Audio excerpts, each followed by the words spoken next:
Imagine waking up every morning and not being able to choose what you eat, what you wear, who you talk to, or even what you are allowed to think. Imagine a world where your grandfather's mistakes can destroy your entire future. Imagine a country where watching the wrong TV show can get you executed. This is not a story from ancient history. This is happening right now in 2026 on this very planet we live on. This is the story of North Korea. Today we are going to go inside the most secretive, the most controlled, and the most brutal dictatorship in the modern world. We are going to understand how 26 million human beings actually live under a system that treats them not as citizens but as slaves of the state. And by the end of this video, I promise you, your perspective on freedom will never be the same again. Let us start from the very beginning, because to understand what North Korea is today, you have to understand how it was built. The Korean Peninsula was one single country for over 1,000 years. Then came the Japanese occupation lasting from 1910 to 1945. During those decades, the Korean people suffered deeply. They were forced to adopt Japanese names, speak the Japanese language, and serve in Japanese factories and armies. It was a brutal colonial period that left deep wounds. Then in 1945, Japan was defeated in World War II, and instead of getting a free unified nation, the Koreans got something very different.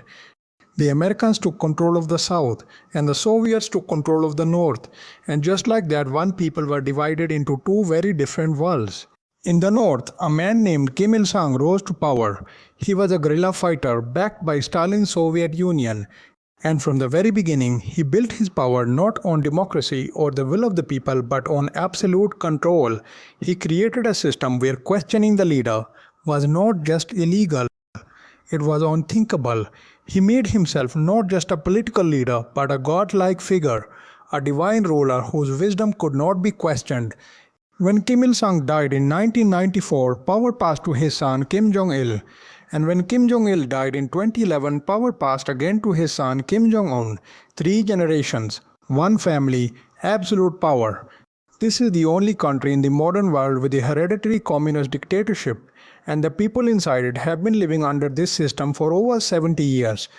So what does daily life actually look like inside North Korea? Let us walk through it.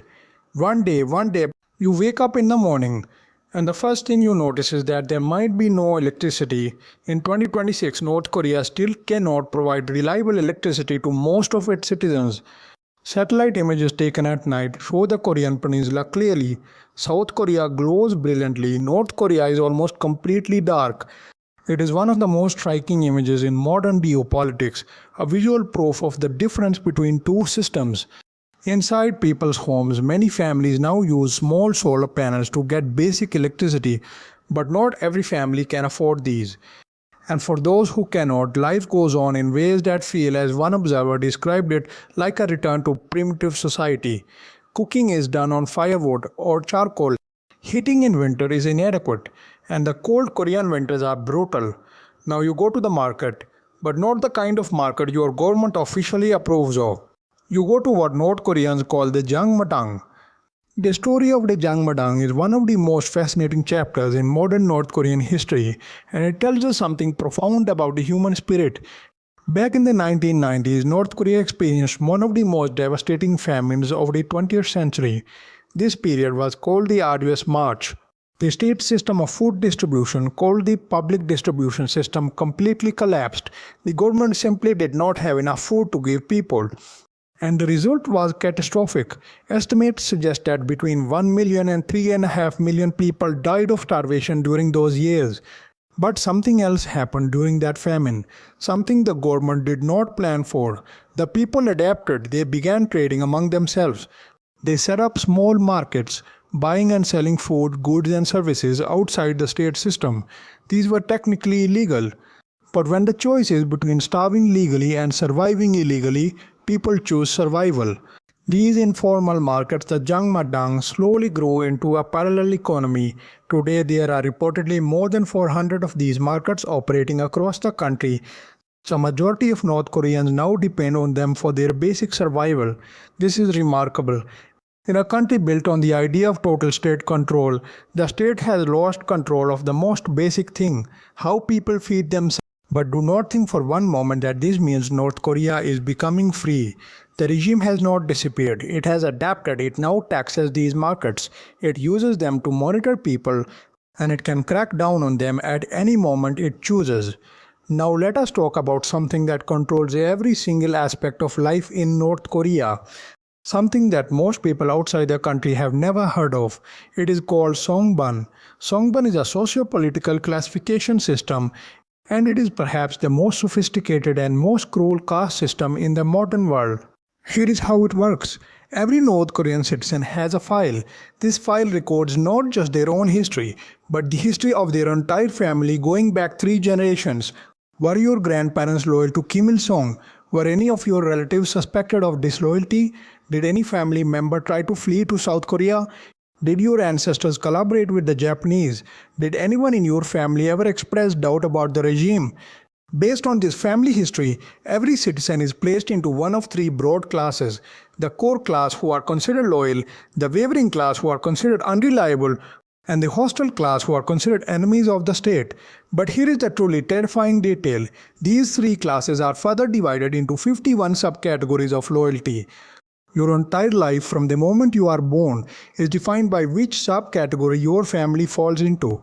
If you are in the core class, you can live in Pyongyang, the capital city. You can access better food, better education, better healthcare, and better job opportunities. You can join the ruling Workers' Party. You have a future.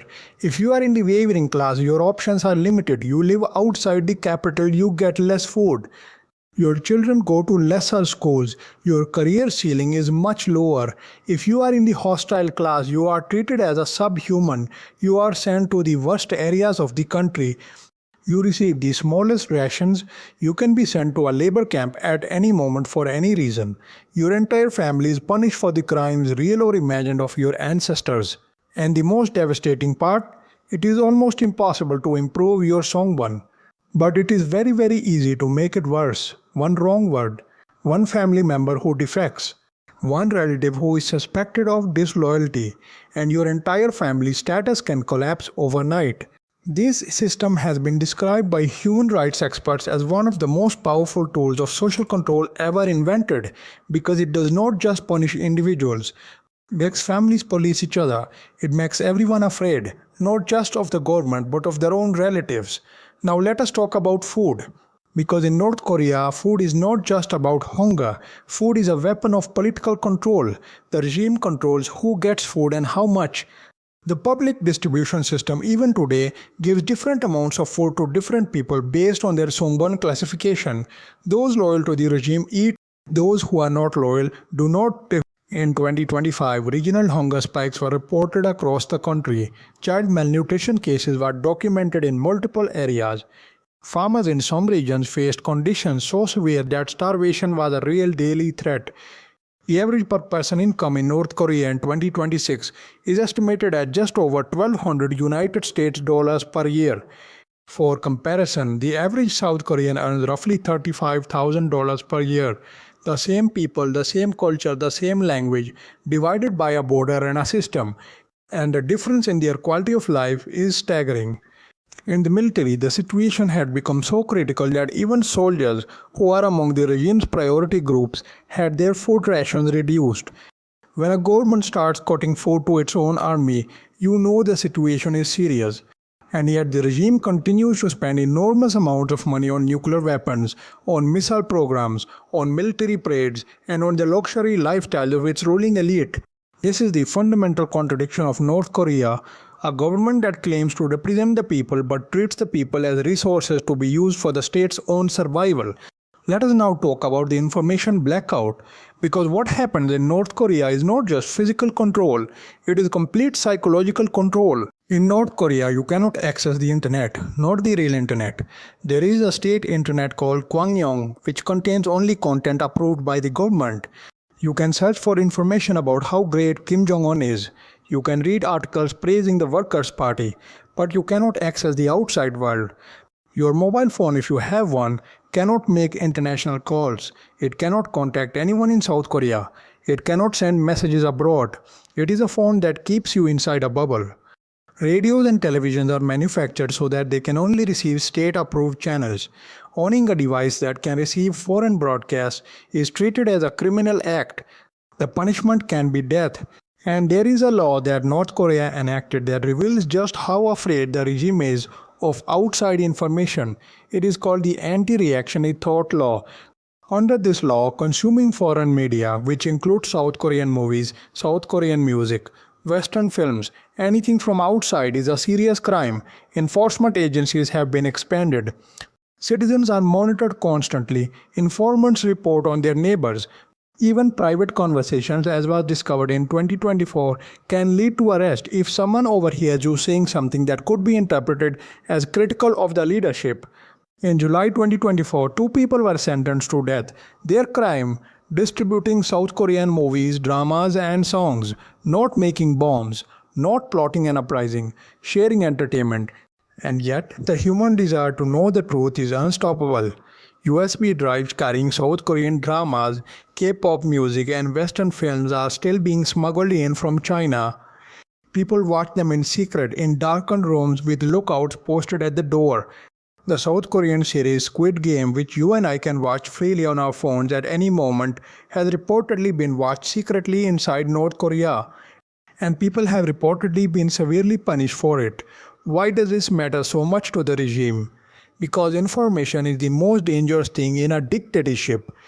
When North Koreans secretly watch South Korean television dramas, they see a world that looks exactly like them, speaking the same language, but living in freedom and abundance. They see ordinary people with choices, with rights, with dignity, and that creates something the regime cannot allow. It creates questions.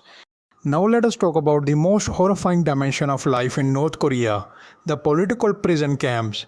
These camps are known by their Korean name Hwang-Lee-so. The regime officially denies they exist, but we know they exist. We know from satellite images. We know from the testimonies of survivors who have managed to escape. We know from detailed independent investigations by the United Nations. A United Nations Commission of Inquiry, in its landmark report, concluded that what happens inside these camps constitutes crimes against humanity. The language the UN used was extraordinarily direct. They compared these camps to the Nazi concentration camps and the Soviet gulags. Between 80,000 and 120,000 people are estimated to be held in these political prison camps at any given time. These are not criminals who have committed theft or violence. These are people who committed political crimes, people whose family members defected, people who were overheard saying something critical of the regime, people whose ancestors were considered hostile. Inside these camps, prisoners are forced to perform hard labor in mines, on farms, and in factories. They are given barely enough food to survive. Torture is routine. Forced abortions are documented. Executions happen. Families are imprisoned together, meaning children grow up in these camps, born into captivity for crimes they did not commit, for a loyalty their grandparents failed to demonstrate.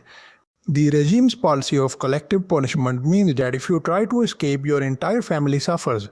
Your parents are sent to a camp. Your siblings are punished. Your children are affected. This is not just a punishment for the individual.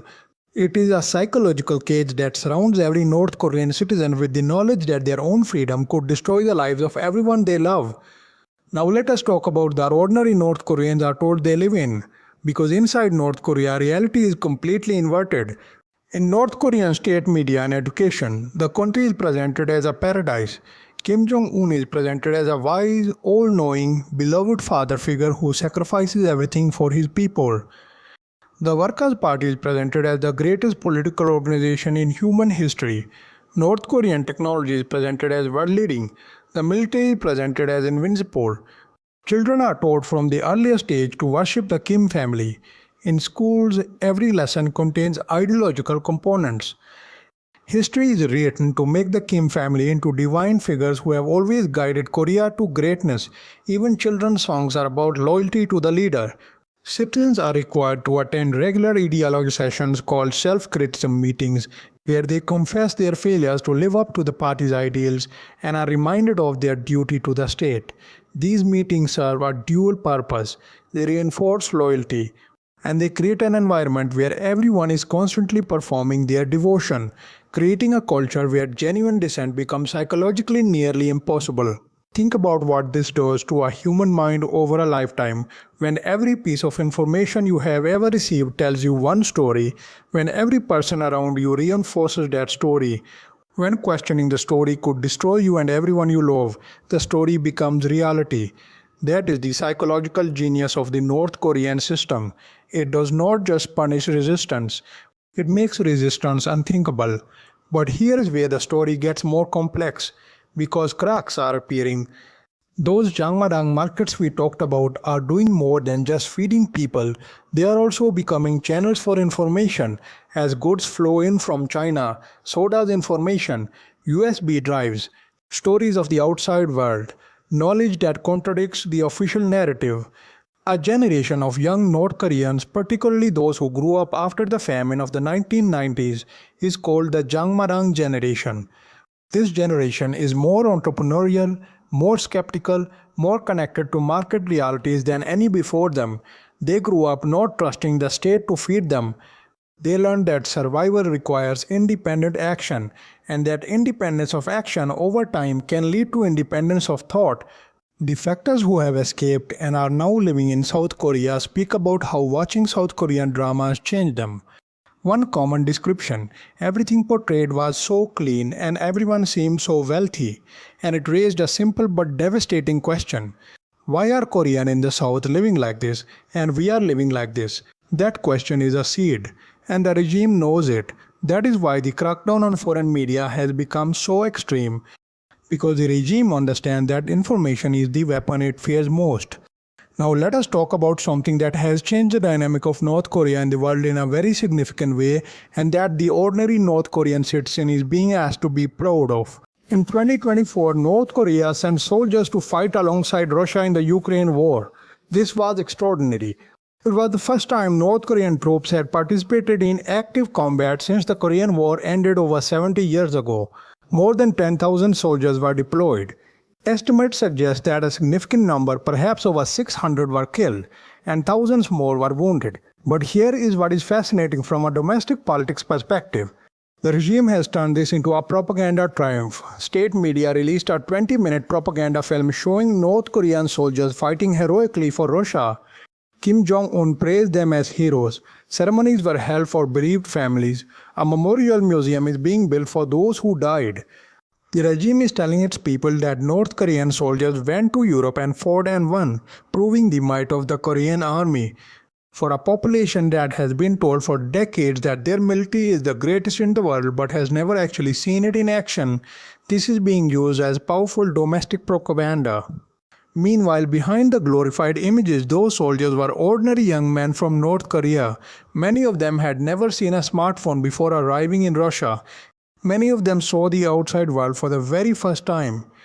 And the agreement between Kim Jong-un and Vladimir Putin for this deployment reportedly included economic assistance and military technology transfers to North Korea, meaning the bodies of those soldiers were traded for weapons and money. Let us now ask the most important question: why does this regime survive? Many people wonder how a system this cruel, this dishonest, this catastrophic for its own people can continue to exist decade after decade. The answer is both simple and deeply disturbing. First, information control. When people do not know that a better world is possible, they cannot demand it. The regime's most powerful weapon is keeping its people ignorant of reality. Second, the cult of personality. 3 generations of the Kim family have been worshipped as divine. This is not just propaganda, it is a religion. And religions are not broken easily by logical arguments. Third, collective punishment. The principle that if you resist, your family suffers is one of the most brutally effective mechanisms of control ever designed. It turns your love for your family into chains. Fourth, the elite class. The core class, those high Songbun citizens in Pyongyang, have genuine material benefits to protect. They live in relative comfort compared to the rest of the country. They have access to consumer goods, restaurants, entertainment. They have a stake in the system's survival, and they help run it. Fifth, geopolitical protection. North Korea is shielded by China, which does not want to see a unified Korean peninsula allied with the United States on its border. and now it is also shielded by Russia, with whom Kim Jong-un has signed a mutual defense pact. The international community has limited tools to pressure the regime as long as these great powers stand behind it. And now we come to the most important question of all. What happens next? Here is the truth. Nobody knows. Predicting the future of North Korea is one of the most difficult exercises in geopolitical analysis. One possibility is gradual erosion. As information continues to seep in, as the Jangmadang generation grows older and more skeptical, as more North Koreans secretly access the outside world, the ideological foundations of the regime weaken slowly. This is a generational process. It will not happen overnight. But it may be happening right now invisibly inside the minds of young North Koreans. Another possibility is a sudden internal collapse. Dictatorships sometimes fall not gradually but all at once, when a trigger event reveals that the structure was hollow all along. Economic collapse, a succession crisis if Kim Jong-un were to die or be incapacitated, a military revolt among officers who have seen the outside world and know the truth. Any of these could theoretically trigger rapid change. But there is also a darker possibility that this system continues for decades more, that it becomes further militarized, further isolated, and that millions more human beings spend their entire lives inside this cage without ever knowing what they are missing. What is clear is this: the people of North Korea are not statistics, they are not abstractions. They are human beings just like you and me, who want to feed their children, fall in love, dream about the future, and live with dignity. The difference between their lives and ours is not something natural, it is not something inevitable. It was created by a political system built by human beings for the benefit of a very small group at the top. And it is being maintained right now as you watch this by the choices of powerful people around the world who choose their strategic interests over the freedom of 26 million human lives. There is something profoundly uncomfortable about living freely in a world where freedom is not universal. There is something uncomfortable about watching this video on your phone on the internet with the freedom to click away at any moment and knowing that there are people your age right now who would be executed for doing the same thing. The North Korean people cannot speak. They cannot protest. They cannot choose. But we can choose what we pay attention to. We can choose to care. We can choose to understand. And understanding in the long story of human freedom has always been the first step toward change.